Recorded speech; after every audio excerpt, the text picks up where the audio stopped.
Hello friends, നമുക്കിന്ന് ഒരു home made cake ഉണ്ടാക്കിയാലോ. കേക്ക് തയ്യാറാക്കുന്നതിനായി 120 ml കപ്പിൽ മൈദാമാവാണ് എടുത്തിരിക്കുന്നത്. കൂടെ 2 ടേബിൾ സ്പൂൺ പാൽപ്പൊടിയും 1 ടീസ്പൂൺ ബേക്കിംഗ് പൗഡറും 1/2 ടീസ്പൂൺ ബേക്കിംഗ് സോഡയുമാണ് എടുത്തിരിക്കുന്നത്. നമുക്കത് അരിപ്പയിൽ അരിച്ച് എടുക്കാം. ഞാനിത് 3 തവണ അരിക്കുന്നുണ്ട്. അപ്പോൾ നല്ലപോലെ മിക്സ് ചെയ്ത് കിട്ടാൻ വേണ്ടിയാണ് ഇങ്ങനെ 3 പ്രാവശ്യം അരിച്ചെടുക്കുന്നത്. ഡ്രൈ ഇൻഗ്രീഡിയൻസ് റെഡിയായതിന് ശേഷം നമുക്ക് കേക്ക് ഉണ്ടാക്കാനായിട്ടുള്ള ഒരു പാത്രമെടുത്ത് ഒരു ഓയിൽ അപ്ലൈ ചെയ്ത് കൊടുക്കാം.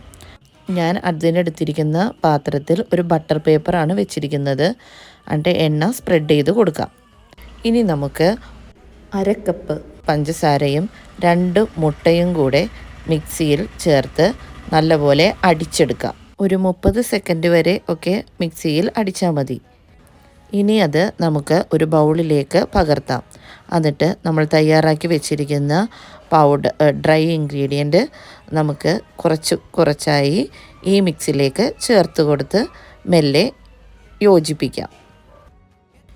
എല്ലാം നന്നായി യോജിച്ചതിന് ശേഷം ഇതിലേക്ക് 2 ടേബിൾ സ്പൂൺ പാൽ കൂടെ നമുക്ക് ചേർത്ത് കൊടുക്കാം. 1 ടീസ്പൂൺ വാനില എസൻസ് കൂടെ ചേർത്ത് കൊടുക്കാം. ഇതിലേക്ക് വളരെ കുറച്ച് എണ്ണ മാത്രമാണ് ഞാൻ ചേർത്ത് കൊടുക്കുന്നത്. 2 ടേബിൾ സ്പൂൺ എണ്ണ ചേർത്ത് കൊടുക്കുന്നുണ്ട്. ഞാൻ സൺഫ്ലവർ ഓയിലാണ് എടുത്തിരിക്കുന്നത്. ഫ്ലേവർലെസ് ആയിട്ടുള്ള ഏത് ഓയിലും നമുക്ക് എടുക്കാം. കോക്കനട്ട് ഓയിൽ എടുക്കാതിരിക്കുക. ഇനി നമുക്കത് കേക്ക് തയ്യാറാക്കാൻ വെച്ചിരിക്കുന്ന പാത്രത്തിലേക്ക് ഒഴിച്ചു കൊടുക്കാം. എന്നിട്ട് ചെറുതായി ഒന്ന് തട്ടിക്കൊടുക്കാം. ബബിൾസ് ഒന്നും ഇല്ലാതിരിക്കാൻ വേണ്ടിയിട്ടാണ് അങ്ങനെ ചെയ്യുന്നത്. അലൂമിനിയം ഫോയിൽ പേപ്പർ ഉണ്ടെങ്കിൽ അത് വെച്ച് കവർ ചെയ്തതിന് ശേഷം നമുക്ക് ആവിയിൽ ഇത് പാകം ചെയ്യാൻ വയ്ക്കാം. 45 മുതൽ 50 മിനിറ്റ് വരെ ലോ ഫ്ലെയിമിലും മീഡിയം ഫ്ലെയിമിലും വെച്ച് വേണം ഇത് വേവിച്ചെടുക്കാൻ. കേക്കിൻ്റെ ഉൾവശം വെന്തിട്ടുണ്ടോ എന്നറിയാൻ വേണ്ടി ഒരു സ്റ്റിക്ക് ഉപയോഗിച്ച് കുത്തി നോക്കാം. സ്റ്റിക്ക് ക്ലീനായിട്ടാണ് വരുന്നതെങ്കിൽ കേക്ക് റെഡി ആയിട്ടുണ്ട്.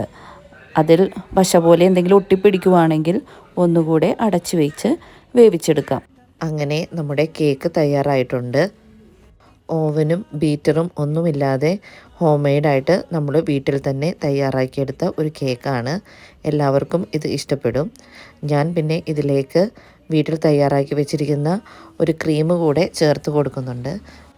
ഈ ക്രീം ഉണ്ടാക്കുന്ന വീഡിയോ ഞാൻ പിന്നീട് അപ്ലോഡ് ചെയ്യുന്നതായിരിക്കും. എല്ലാവരും ഇത് ട്രൈ ചെയ്ത് നോക്കണേ. കൂടാതെ ലൈക്കും ഷെയറും സബ്സ്ക്രൈബും ചെയ്യാനും മറക്കരുത്.